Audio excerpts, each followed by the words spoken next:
আসসালামু আলাইকুম everyone, welcome to my page Tamanna Tasnim. আবারও চলে আসলাম একটা 3 মিনিট প্লাসের ভিডিও নিয়ে। সো বারান্দায় দাঁড়িয়ে কতক্ষণ ওয়েদার দেখলাম যে আজকে আবহাওয়াটা খুবই সুন্দর। আর সবাইকে শুভ সকালের অনেক অনেক শুভেচ্ছা। কে কোন জায়গা থেকে ছোট্ট ভিডিওটা দেখছেন অবশ্যই গঠনমূলক কমেন্টের মাধ্যমে জানিয়ে দিবেন। সো বারান্দা থেকে পরবর্তীতে চলে গেলাম রান্নাঘরে রান্নাবান্নার কাজ করার জন্য, যেটা হাউস ওয়াইফদের প্রতিদিনের কাজ আর কি।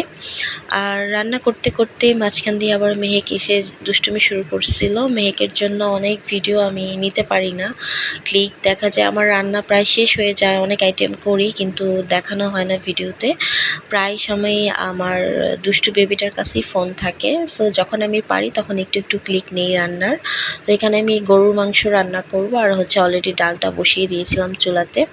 আর আমাদের এরিয়াতে হচ্ছে একটু গ্যাসের প্রবলেম করতেছে একটানা অনেক দিন যাবৎ। আগে সবসময় যেত না, মাঝে মাঝে যেত, বাট এখন প্রতিদিনই গ্যাসের সমস্যাটা হচ্ছে রান্নার টাইমে, যার জন্য একটু আর্লি মর্নিংয়ে আমি লাঞ্চটা রেডি করে ফেলার চেষ্টা করি। তো এই তো আমি অলরেডি মাংসটা বসিয়ে দিয়েছি, আর ডাল তো চুলাতে আছে। আর হচ্ছে আরেকটা আইটেম করব আমি, মাছের আইটেম। সো এদিক দিয়ে গ্যাসের চুলার হিটও খুব কম, লো টু মিডিয়াম হিটে আমি রান্নাটা করছিলাম। তো একটু সময় লাগতেছিল। দেখা যায় এখন তো দিন বড়, অন্য টাইমে আমি 12টার মধ্যে রান্নাবান্না কমপ্লিট করে ফেলতে পারি, বাট এখন গ্যাসের প্রবলেমের কারণে আমার রান্নাটা একটু লেট হয়ে যায়, 1:30 2টার বেশি বেজে যায়। তো কোন কোন এলাকাতে এরকম গ্যাসের প্রবলেমটা হচ্ছে একটু প্লিজ জানাবেন কমেন্টের মাধ্যমে।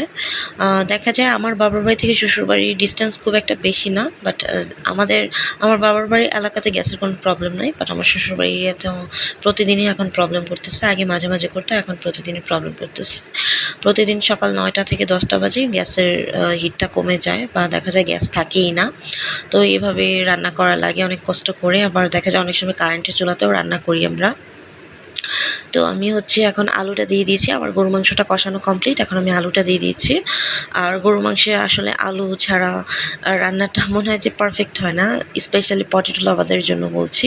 যারা আলুটা খুব পছন্দ করে মাংসে, তাদের কাছে মনে হয় যেন মাংসটা আলু ছাড়া কমপ্লিট বা পারফেক্ট হয় না, এই জন্য হচ্ছে আলুটা দিয়েছি সাথে। আর মেহেক তো বিফ খেতে চায় না, এই জন্য আর কি আলুটা দেওয়া। দেখা যায় অনেক সময় মাংস না খেলেও আলু দিয়ে ভাত খায়। আর এদিক দিয়ে হচ্ছে দুন্দুল দিয়ে আলু দিয়ে আমি রুই মাছ রান্না করব। সো রুই মাছটা আমি আগে থেকে ভাজি করে রেখেছিলাম, এখন আমি তরকারিটা দিয়ে দিচ্ছি। আর দুন্দুলের তরকারিটা রান্না করতে খুব একটা বেশি টাইম লাগে না, বাট দেখা যায় আমার রান্নার শেষ টাইমে এসে মেহেক খুব জ্বালাতন করছিল। তো শেষের ভিডিওটা একটু কাঁপা কাঁপা হচ্ছিল। আর এই ভিডিওটা হচ্ছে মেহেক করছিল, আমাকে করতে দিচ্ছিল না, তো ও বলতেছিল ও ভিডিও করবে। তো শেষের ভিডিওটা ও করছিল নিজে নিজে, এজন্য হচ্ছে ভিডিওটা এরকম হচ্ছিল আর কি। তো যাই হোক, সবাই ভালো থাকবেন, সুস্থ থাকবেন, আমার বাচ্চাটার জন্য সবাই দোয়া করবেন। আর আমি যেন আমার দুষ্টু বাচ্চাটাকে সামলিয়ে আপনাদেরকে ভালো ভালো ভিডিও দেওয়ার চেষ্টা করবো ইনশাল্লাহ। Thanks for watching my video. Allah Hafiz.